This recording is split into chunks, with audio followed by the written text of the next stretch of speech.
তবু শুনবো। ধন্যবাদ। বিসমিল্লাহির রহমানির রহিম।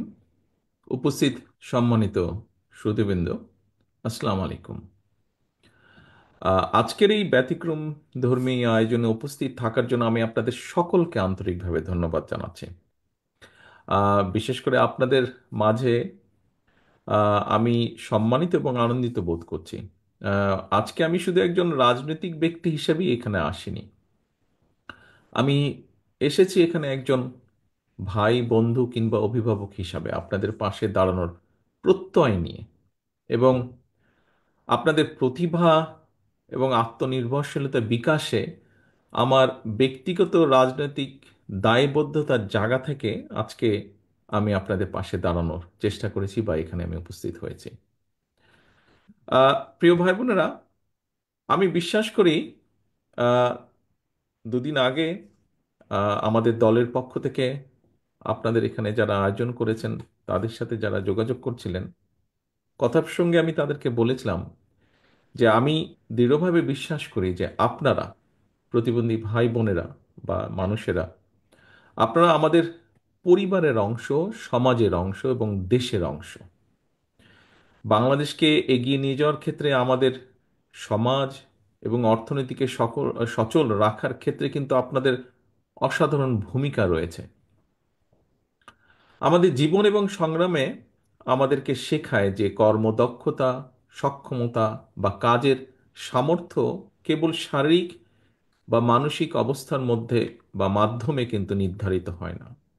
সকল প্রতিকূলতা পেরিয়ে সামনে এগিয়ে যাওয়ার যে অদম্য ইচ্ছাশক্তি এবং আল্লাহ তাআলার দেওয়া পরীক্ষাগুলোকে হাসি মুখে গ্রহণ করার যে সাহস আপনাদের রয়েছে, সেটি কিন্তু সত্যিকারের সক্ষমতার পরিচয়। আমরা যারা আপনাদের মতন কঠিন শারীরিক বা মানসিক পরীক্ষার সম্মুখীন হইনি, তারা কিন্তু অনেক সময় বুঝতে পারি না আমরা কি অসীম বাধা অতিক্রম করে আপনারা স্বপ্ন দেখেন, এবং আমাদেরকেও অনেক ক্ষেত্রেই স্বপ্ন দেখান বা দেখতে শেখান। আপনারা আমাদের মনে করিয়ে দেন যে আমাদের সব অক্ষমতাকে জয় করে সমাজে প্রতিটি মানুষ মাথা উঁচু করে সম্মানের সঙ্গে বাঁচতে চায় এবং দৃঢ়তার সাথে সসম্মানে বাঁচতে চায়। আপনাদের সেই সাহস, সংকল্প ও শক্তি আমাদের জন্য প্রেরণার উৎস, অনেক মানুষের জন্য। এটি আমাদের উদ্বুদ্ধ করে একটি সাম্য, মানবিক মর্যাদা এবং সামাজিক সুবিচারের ভিত্তিতে অন্তর্ভুক্তিমূলক একটা বৈষম্যহীন বাংলাদেশ গড়ে তোলার লক্ষ্যে কাজ চালিয়ে যেতে। উপস্থিত প্রিয় ভাই বোনেরা, উপস্থিত গার্জিয়ান বৃন্দ, আজকে আমি আপনাদের সামনে ছোট ছোট, খুব ছোট সংক্ষেপে ছোট ছোট কয়েকটি গল্প বলতে চাই, যারা সম্পূর্ণ ব্যক্তিগত প্রচেষ্টায়, যাদের অর্জিত সাফল্য আমাদেরকে প্রেরণা যোগায়। প্রথম গল্পটা পটুয়াখালীর একজন 68 বছর বয়সের মানুষের, যিনি বাক প্রতিবন্ধী, কিন্তু বাক প্রতিবন্ধী হলেও ফ্রিল্যান্স আউটসোর্সিং এর গ্রাফিক ডিজাইনের কাজ করেছেন এবং তরুণদের সাথে পাল্লা দিয়ে বিদেশি ক্লায়েন্ট থেকে বৈদেশিক মুদ্রা উপার্জন করে পরিবারের পরিবারের প্রতি যে অর্থনৈতিক দায়িত্ব তা পালন করেছেন। এই মানুষটি সাফল্য প্রমাণ করে বয়স বা প্রতিবন্ধকতা কখনো জীবনের গতিপথ বাতলাতে পারে না বা বদলাতেও পারে না। দ্বিতীয় গল্পটি এক তরুণের, যার কোমর থেকে পা পর্যন্ত অবশ। শারীরিক প্রতিবন্ধকতা তাকে শিখিয়েছিল যে আমার পা নেই তো কি হয়েছে, আমার হাত আছে। তিনি নিজের পছন্দের শখের কাজ, কাঠের শিল্পকলা, বিভিন্ন জিনিস তৈরির মাধ্যমে নিজের প্রতিভা প্রকাশ করতে শুরু করেন। পা নেই তো কি হয়েছে, হাত আছে, এবং হাতের নিপুণ কাজে তিনি অসাধারণ কাঠের পণ্য তৈরি করেন যা স্থানীয় বাজারে বিক্রি হয়, এবং দেশ জুড়ে তার হাতের কাজের জুড়ি বিখ্যাত। প্রিয় ভাই বোনেরা, তৃতীয় গল্পটি মৌলভীবাজারের একজন দৃষ্টি প্রতিবন্ধী তরুণের, যিনি চা বাগানে এক শ্রমিকের সন্তান। চোখে আলো নেই, কিন্তু মনের আলোর শক্তিতে এসএসসি এবং এইচএসসি পরীক্ষায় জিপিএ 5 অর্জন করেছেন। তার এই যে সংগ্রামী মনোবল আমাদেরকে শিখিয়েছে ইচ্ছা শক্তি এবং মেধা কখনো শারীরিক সীমাবদ্ধতার কাছে হার মানে না। এরপরে চতুর্থ যেই গল্পটি, এমন একজন মানুষের যার চলার শক্তি নেই, একমাত্র ডান হাতের বৃদ্ধা আঙ্গুলটি নাড়াতে পারেন। সেই আঙ্গুল দিয়ে তিনি কম্পিউটারের কাজ করেন। কুমিল্লার একটি ছোট্ট ঘরে বসে তিনি বেলজিয়ামের একটি প্রতিষ্ঠানের জন্য পণ্যের ক্যাটালগ ডিজাইন করেন। একক প্রচেষ্টায় মানুষটি নিশ্চিত করে চলেছেন অর্থনৈতিক মুক্তি এবং সামাজিক অগ্রযাত্রা।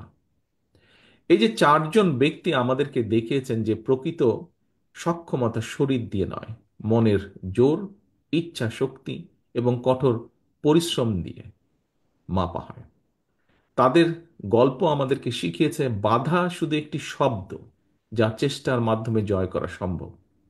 আমাদের দায়িত্ব তাদের লড়াইকে সম্মান জানানো, তাদের পাশে দাঁড়ানো। আমরা এমন একটি বাংলাদেশ গড়তে চাই বা গড়ার পরিকল্পনা করি, যেখানে প্রতিটি মানুষ তার সীমাবদ্ধতাকে জয় করে নিজের স্বপ্ন পূরণের সুযোগ পাবেন।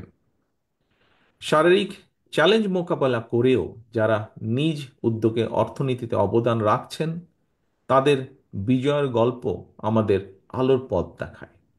আমি একজন রাজনৈতিক কর্মী হিসাবে আপনাদেরকে প্রতিশ্রুতি দিতে চাই, আগামীর বাংলাদেশে শারীরিক প্রতি সীমাবদ্ধতার কারণে যেন কাউকে বৈষম্যের শিকার না হতে হয়, পিছিয়ে না রাখে, সেই বহুমুখ সেই বহুমুখী উদ্যোগ নিয়ে জীবন যুদ্ধে বিজয়ের অজস্র প্রেরণাদায়ী গল্প সৃষ্টি করা হবে।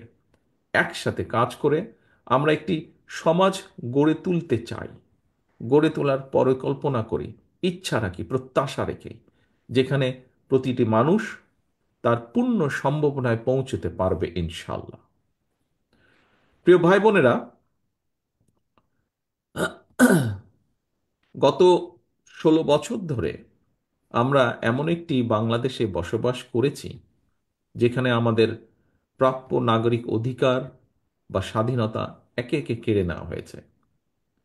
সমাজের প্রতিটি শ্রেণী ও পেশার মানুষ রাষ্ট্রীয় সহায়তা থেকে হয়েছেন বঞ্চিত, এবং আপনারাও তার ব্যতিক্রম নন। এর ফলে আপনাদের জীবনের মান উন্নয়ন প্রয়োজনীয় পদক্ষেপ গ্রহণ করা হয়নি, যা ব্যক্তিগতভাবে আমি অনুভব করি।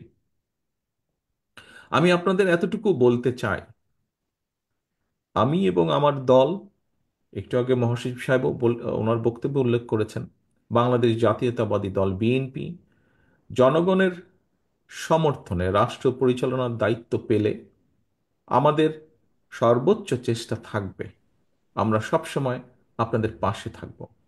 আমি বিশ্বাস করি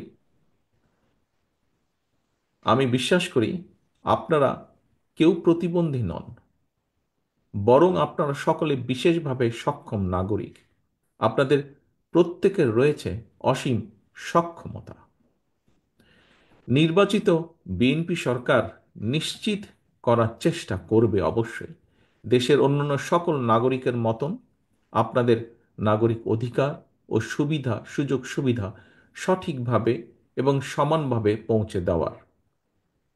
আপনাদের চিকিৎসা, শিক্ষার সুযোগ, চাকরির ক্ষেত্রে সমান সুযোগ এবং দেশের প্রতিটি স্থাপনা ও যাতায়াত ব্যবস্থাকে আপনাদের জন্য অ্যাক্সেসেবল করে গড়ে তোলার সর্বোচ্চ চেষ্টা আমাদের থাকবে। আজকে আপনাদের এখানে যারা বক্তব্য রেখেছেন, তার থেকে আমি উপলব্ধি করছি যে আমাদের হয়তো মনে হয় বাংলাদেশের আমাদের মানে আমার যেটা মনে হয়েছে আপনাদের যারা বক্তব্য রেখেছেন সকলের কথা থেকে, আমাদের এই মুহূর্তে বাংলাদেশে অনেক কিছুই এখনো আপনাদের জন্য ফেয়ার নয়। অনেক জায়গায় আপনাদের অ্যাক্সেস দেওয়া হয় না, প্রয়োজনীয় সুযোগ সুবিধা থেকে বঞ্চিত করা হচ্ছে, এবং হয়তো উপেক্ষিত হন আপনারা অনেক ক্ষেত্রে। আপনাদের এই অনুভূতিকে আমি গভীর শ্রদ্ধা ভরে স্মরণ করছি, এবং এগুলো সমাধানে আমরা আমি আমরা আমাদের দলের থেকে অঙ্গীকারবদ্ধ। নতুন আইন প্রণয়ন, বিদ্যমান আইনের সঠিক বাস্তবায়ন, বরাদ্দকৃত অর্থের পরিমাণ বৃদ্ধি কিংবা সেই অর্থের সুষম বন্টন, যেভাবেই হোক আমাদের চেষ্টা থাকবে আপনাদের অধিকার ও সুযোগগুলোকে নিশ্চিত করার।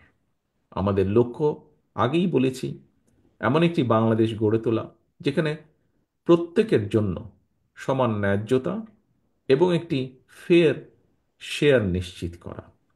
এবং সেই লক্ষ্যেই কিন্তু আমাদের সাথে আপনাদের আজকের এই মত বিনিময় অনুষ্ঠান। আমাদের প্রতিশ্রুতি হলো বিশেষ চাহিদা সম্পন্ন ব্যক্তিদের জীবনের মানোন্নয়নে দৃঢ় পদক্ষেপ গ্রহণ করা, যার ভিত্তি হবে অর্থনৈতিক স্বাবলম্বিতা, সামাজিক সক্ষমতা এবং মানবিক মর্যাদা নিশ্চিত করা। আমরা একটি স্বতন্ত্র, যেটি আমাদের চিন্তার মধ্যে আছে, একটি স্বতন্ত্র অধিদপ্তর প্রতিষ্ঠা করার উদ্যোগ নেওয়া, যা যা প্রতিবন্ধী ব্যক্তিদের, প্রতিবন্ধী ভাইদের, বোনদের জন্য সুনির্দিষ্ট কার্যক্রম পরিচালনার পাশাপাশি বিভিন্ন মন্ত্রণালয় বা বিভাগের কার্যক্রম সমন্বয় করবে। এখানে বেশ দু একজন বক্তা উল্লেখ করেছেন, প্রসঙ্গক্রমে আমিও বলতে চাই যে আপনাদের অনেকেরই হয়তো জানা আছে যে 2001 সালে তৎকালীন বিএনপি সরকার, দেশনেত্রী খালেদা জিয়ার সরকার, বাংলাদেশে রাষ্ট্রীয়ভাবে প্রতিবন্ধীদের ভাতা প্রদান শুরু করেন। যদিও পরবর্তী সেই সরকার সেই ভাতাকে দ্রব্যমূল্যের ঊর্ধ্বগতির সাথে সামঞ্জস্য না রেখে শুধুমাত্র তাদের দলীয় কর্মীদের মাঝেই বিতরণ করে লুটপাট করে নিয়েছে। অর্থনৈতিক বাস্তবতার সাথে সামঞ্জস্য রেখে আমরা প্রতিবন্ধী ব্যক্তিদের বা ভাই বোনদের জন্য ভাতার পরিমাণ বাড়িয়ে, যার একটি দাবি এখান থেকে এসছে, বাড়িয়ে তা ন্যায্যভাবে পুনর্নির্ধারণ করতে চাই আমাদের পরিকল্পনার ভেতরে। নিবন্ধন নিবন্ধন প্রক্রিয়াকে সহজ ও স্বচ্ছ করার লক্ষ্যে আমরা সমাজ কল্যাণ, স্বাস্থ্য এবং প্রাথমিক ও গণশিক্ষা মন্ত্রণালয়ের মধ্যে সমন্বিত উদ্যোগ গ্রহণ করতে চাই, যাতে একজন প্রতিবন্ধী ব্যক্তি সামাজিক সুবিধা থেকে না বাদ পড়েন। প্রিয় ভাই বোনেরা, দেশে কিছু প্রাইভেট অর্গানাইজেশন শারীরিকভাবে প্রতিবন্ধী মানুষ যারা, তাদের নানা ধরনের ট্রেনিং প্রদান করেন। তবে এই ট্রেনিং শেষে চাকরির ব্যবস্থা করতে গিয়ে এই মানুষগুলোকে হিমশিম খেতে হয়, এবং সে কারণে এই সমস্যার সমাধানে আমরা কিছু উদ্যোগ গ্রহণ করতে চাই, যাতে দেশের বড় বড় বড় বড় ব্যবসা প্রতিষ্ঠানগুলো একটি নির্দিষ্ট শতাংশ শারীরিকভাবে চ্যালেঞ্জ ব্যক্তিদের নিয়োগ করতে উৎসাহিত হয়। উদাহরণস্বরূপ, বিশেষ চাহিদা সম্পন্ন ব্যক্তিদের নিয়োগ করলে রাষ্ট্রের পক্ষ থেকে ব্যবসা প্রতিষ্ঠানগুলোকে কিছু ট্যাক্স সুবিধা বা কমপ্লায়েন্স সার্টিফিকেট প্রদান করার একটি চিন্তা আমাদের ভেতরে আছে। সুবর্ণ নাগরিক কার্ড নামে যে তথাকথিত একটা কার্ড রয়েছে, এটিকে গতিশীল করে আমরা এর আওতায় স্বাস্থ্য, বীমা, শিক্ষা, বৃত্তি, পরিবহন ডিসকাউন্ট সহ অন্যান্য সামাজিক সুবিধা প্রদান করতে চাই, এরকম একটি চিন্তাও রয়েছে আমাদের মধ্যে। বিশেষ চাহিদা সম্পন্ন ব্যক্তিরা যাতে অর্থনৈতিকভাবে, যার যেই বিষয়টি আপনাদের অনেকের বক্তব্য থেকে তুলে নিয়ে এসেছেন আপনারা, এবং আমিও দৃঢ়ভাবে যেটি বিশ্বাস করি, যে এই মানুষগুলো যাতে অর্থনৈতিকভাবে স্বাবলম্বী হতে পারেন, আমরা তার জন্য বাস্তবসম্মত ভোকেশনাল এবং টেকনিক্যাল ট্রেনিংয়ের ব্যবস্থার পরিকল্পনা আমরা রেখেছি আমাদের চিন্তাভাবনার মধ্যে। বিশেষত আউটসোর্সিং, ডাটা প্রসেসিং, ফ্রিল্যান্সিং এর ক্ষেত্রে বিশেষ চাহিদা সম্পন্ন মেধাবী তরুণ তরুণীদের জন্য সুনির্দিষ্ট কারিগরি এবং কাঠামোগত সুবিধা প্রদানের পাশাপাশি ট্যাক্স ওয়েভার এবং ওয়ার্ক স্টেশন সৃষ্টির সুযোগ কার্যকরভাবে আমাদের বিবেচনায় রয়েছে। অন্যান্য ক্ষেত্রেও উদ্যমী এবং সফল প্রতিবন্ধী ব্যক্তিদের জন্য সহজ শর্তে বিশেষ ঋণ সুবিধা প্রদান করে উদ্যোক্তা সৃষ্টির একটি প্র- আহ, পরিকল্পনাও আছে আমাদের এখানে। প্রায় কথাই প্রায় ব্যক্তি যারা বক্তব্য রেখেছেন একটি কথা সকলেই বিশেষভাবে উল্লেখ করেছেন, আমিও আমাদের চিন্তার মধ্যেও সেটি আছে। সেটি হচ্ছে গণপরিবহন। আমরা গণপরিবহন এবং বিভিন্ন সরকারি বেসরকারি স্থাপনাকে প্রতিবন্ধী ব্যক্তিদের জন্য উপযোগী করে গড়ে তোলার লক্ষ্যে একটি সমন্বিত পরিকল্পনা গ্রহণ করতে চাই। পাশাপাশি সরকারি চাকরিতে এই সকল মানুষেরাদের জন্য একটি নির্দিষ্ট অংশীদারিত্ব নিশ্চিত করার একটি পরিকল্পনাও আছে আমাদের ভেতরে। প্রিয় ভাই বোনেরা, প্রতিবন্ধী শিশুদের শিক্ষার বিষয়টি শিক্ষা মন্ত্রণালয়ের অধীনে আনার বিষয়টি বিবেচনা আমরা অবশ্যই করব। যার কথাটি এখানে, যেই বিষয়টি এখানেও বোধহয় কয়েকজনের বক্তব্যে উঠে এসেছে, বিশেষ করে তাদের স্বাস্থ্য সেবা বিদ্যমান স্বাস্থ্য ব্যবস্থার মধ্যে অন্তর্ভুক্ত করার জন্য কাজ করতে আমরা চাই। তাদের জন্য ফাস্ট ট্র্যাকে সেবা প্রদান, প্রায়োরিটি সলিউশন এবং বিভিন্ন অ্যাডমিনিস্ট্রেশনের নির্দিষ্ট অংশ সংরক্ষণের পরিকল্পনা আছে আমাদের। বিচারিক প্রক্রিয়া প্রয়োজনীয় সংস্কার এনে এই মানুষগুলো ন্যায্য বিচার পাওয়ার সুযোগ কিভাবে আরো বৃদ্ধি করা সম্ভব হয় সেটি আমরা চিন্তা ভাবনা করছি। আমাদের দল জনগণের সমর্থে সরকার গঠনে সক্ষম হলে জেলা পর্যায়ে বিশেষ করে বিশেষ চাহিদা সম্পন্ন শিক্ষার্থীদের জন্য বিশেষায়িত স্কুল প্রতিষ্ঠার পরিকল্পনা আছে আমাদের পরিকল্পনায়, যেখানে সাইন ল্যাঙ্গুয়েজ, ব্রেইল সহ ইনক্লুসিভ এডুকেশন আধুনিক পদ্ধতির অন্তর্ভুক্ত করার চেষ্টা থাকবে। পাশাপাশি কারিগরি ও পেশাগত শিক্ষার মাধ্যমে কর্মজীবনে প্রবেশের সুযোগ কিভাবে তৈরি করা যায়, এই মানুষগুলো জন্য স্কলারশিপ ও প্রয়োজনীয় শিক্ষা উপকরণ সরবরাহ বিষয়টি আমাদের বিবেচনায় আছে। স্বাস্থ্যসেবার ক্ষেত্রে আমরা প্রতিটি জেলা সদর হাসপাতালে বিশেষায়িত স্বাস্থ্য সেবা ইউনিট স্থাপনের চেষ্টা করব, যেখানে শারীরিক থেরাপি, মানসিক স্বাস্থ্যসেবা এবং প্রয়োজনীয় চিকিৎসার আধুনিক সুবিধাগুলো থাকবে বলে আমরা প্রত্যাশা রাখি। আমরা প্রত্যন্ত অঞ্চলে বিশেষ চাহিদা সম্পন্ন জনগণের জন্য মোবাইল হেলথ ক্লিনিক চালুর একটি উদ্যোগ গ্রহণ করতে চাই।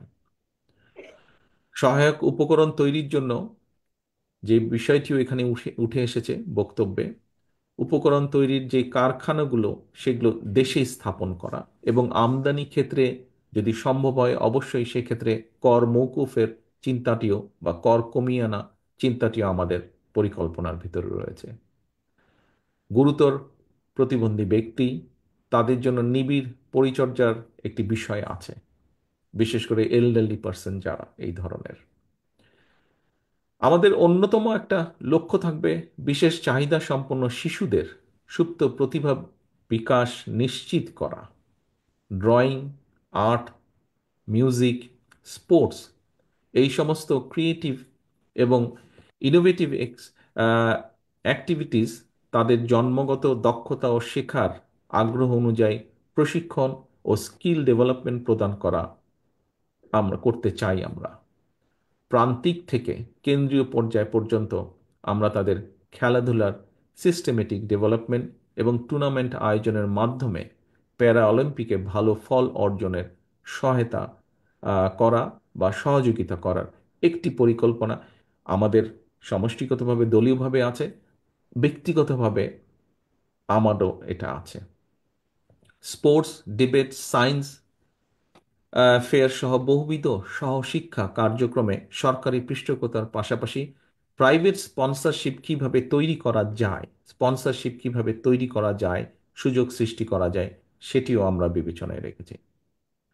প্রিয় সুধীবৃন্দ, আমরা বিশেষ চাহিদা সম্পন্ন ব্যক্তিদের জন্য একটি মর্যাদাপূর্ণ, সক্ষম এবং সমৃদ্ধ সমাজ গড়ে তুলতে চাই।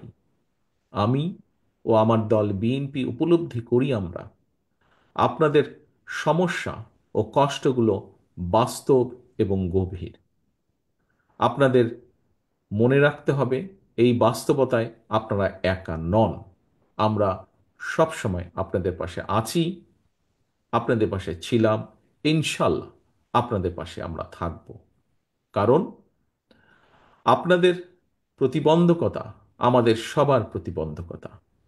আমি ব্যক্তিগতভাবে বিশ্বাস করি, আমরা সকলে বিশ্বাস করি, আপনাদের পেছনে রেখে আমরা কখনো এগিয়ে যেতে পারবো না, আর এগোতেও আমরা চাই না।